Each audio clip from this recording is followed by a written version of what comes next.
ബംഗ്ലാദേശിലെ പത്മ നദിയിൽ ഫെറിയിൽ കയറുന്നതിനിടെ ബസ് നിയന്ത്രണം വിട്ട നദിയിലേക്ക് മറിഞ്ഞ് 23 പേർ മരിച്ചു.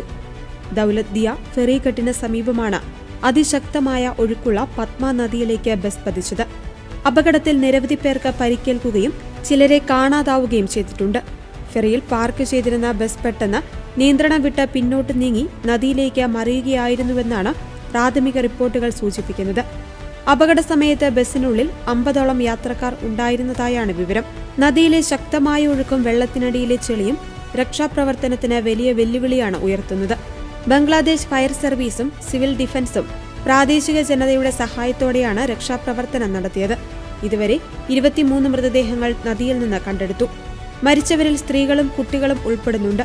മണിക്കൂറുകളോളം നീണ്ടുനിന്ന പരിശ്രമത്തിനൊടുവിലാണ് ക്രെയിൻ ഉപയോഗിച്ച് ബസ് വെള്ളത്തിൽ നിന്ന് പുറത്തെടുത്തത്. നദിയിൽ കാണാതായവർക്കായി മുങ്ങൽ വിദഗ്ധർ തിരച്ചിൽ തുടരുകയാണ്.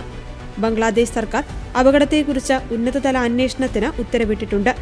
ഫെറികളിലെ സുരക്ഷാ മാനദണ്ഡങ്ങൾ പാലിക്കുന്നതിൽ വന്ന വീഴ്ചയാണോ അപകടത്തിന് കാരണമെന്ന് പരിശോധിക്കും. പരിക്കേറ്റവരെ അടുത്തുള്ള ആശുപത്രികളിൽ പ്രവേശിപ്പിച്ചിരിക്കുകയാണ്.